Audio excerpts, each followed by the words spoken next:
Hi everyone, so I'm going to do my review of Sisters read by Jackson Pearce.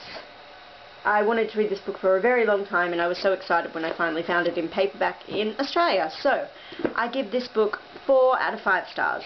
I entered into it wanting to give it a complete 5-star rating because I'd heard so many positive reviews and I'd been, getting psyched up in anticipation for it for quite a while. And I love my fairy tale retellings, and it's a sort of twist on Little Red Riding Hood, and it's very clever in that sense. And also Jackson Pearce is just a really cool woman, and I love her blogs and her videos, and yeah, she just seems really, really cool. I did enjoy the read, I did, and there were aspects of it that I really liked. We follow 2 sisters, Scarlet and Rosie, and they hunt the fenris, who are werewolves, and they're disgusting, vile, seedy, gross creatures, and they love to hunt young, vibrant, attractive girls. Fireflies, as Scarlet refers to them. And so the girls attract them with their hair and the way they move their hips, and by wearing a red cloak, which of course red is the colour of lust and passion. And they attract these fenris in, and then they kill them. And they have a partner in crime, Silas, who is an old friend of theirs. He's the woodsman's son, Little Red Riding Hood reference there. And he trained with them through their childhood and taught them some tricks and stuff. And he's sort of Scarlet's partner, really. The girls have been, they were initiated into wanting to hunt these fenris because something terrible happened to them when they were quite young, and their grandmother was killed, and so Scarlet especially, who was very brutally scarred and maimed by this fenris attack as a child, is on this vendetta against them, and it's her lifelong goal.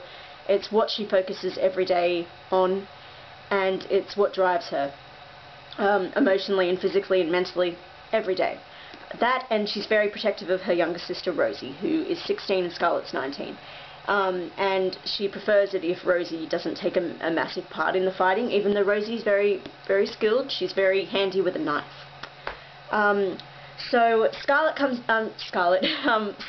back after being away for a while, and suddenly all these feelings are blossoming between him and Rosie.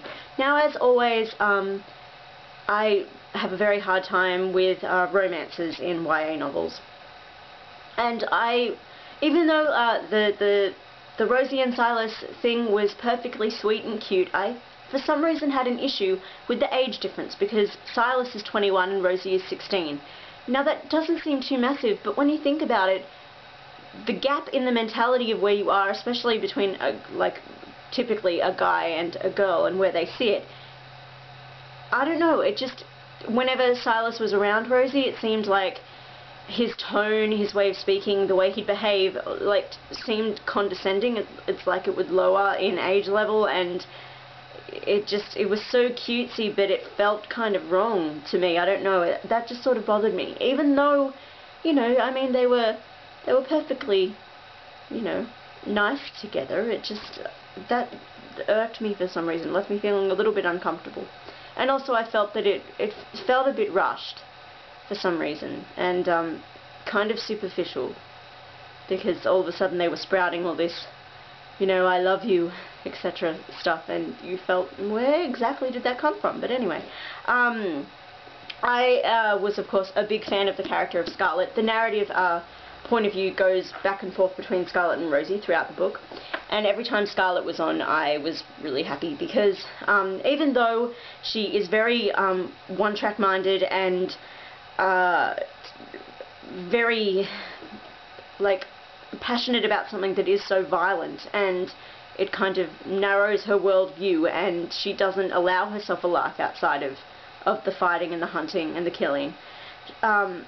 You honestly do understand it, and she recognizes her own flaws, which I love in characters, and whenever she, says something or does something that's a bit extreme, or it's harsh, or she's cruel, or she doesn't seem like she's going to be very understanding, and she's very unrelenting in her views and what she allows for Silas and Rosie, you can still understand the reasoning behind it, and she always sort of, repents internally afterwards, and I don't know, I just found her character much more easy to empathise with, and also I felt a stronger connection to her. Her narrative voice felt a lot stronger than Rosie's did to me, and she was just more interesting and multifaceted for me, and she felt more like a three-dimensional human being. That's just me. On the upside though, Rosie really wants a life outside of the fighting, and it's Silas who encourages her to go out and explore different things and, you know, try and just have a normal, everyday life, especially for a teenager. And that was a nice little aspect there. And then there's other stuff that happens, and some of it I predicted, admittedly. I thought, oh, that's totes what's going to happen. But yeah, I mean, the ending was pretty good. I was actually glad that some things that you probably expected would come about, because it would end up being this moral lesson and things, they didn't occur, and I was actually very happy with that. And, I mean, the writing style was nice and easy. There were a few F-bombs in there, which didn't bother me at all. They actually seemed like they kind of came out of left field sometimes, because I don't think there was any other swearing in the book at all. I think they might have said pissed a few times or something. But it felt like, no, we'll just drop a F-bomb in there. Whoa, we swore. I mean, it made sense in the context. It just felt a little like, I don't quite know why you did that, but okay. And the descriptions of the fenris were very graphic and detailed, and it was really sensual, so you felt really sick reading about them. All the fighting was graphic, so you really got the sense of how extreme this threat was to the girls and to the wider population in general that the fenris wanted to attack, because everything was very, very very graphic. So yeah, it was quite disgusting. But that was really effective. Yeah, so I'm going to shut up now because I keep running over time. So yeah, 4 stars for Sisters Red by Jackson Pearce, and I do recommend you read it. And I thought it was a really nice little spin on a really well-known fairy tale, and I really like the character of Scarlet, and I'm glad I got to meet her. So that's all for now, and see you later.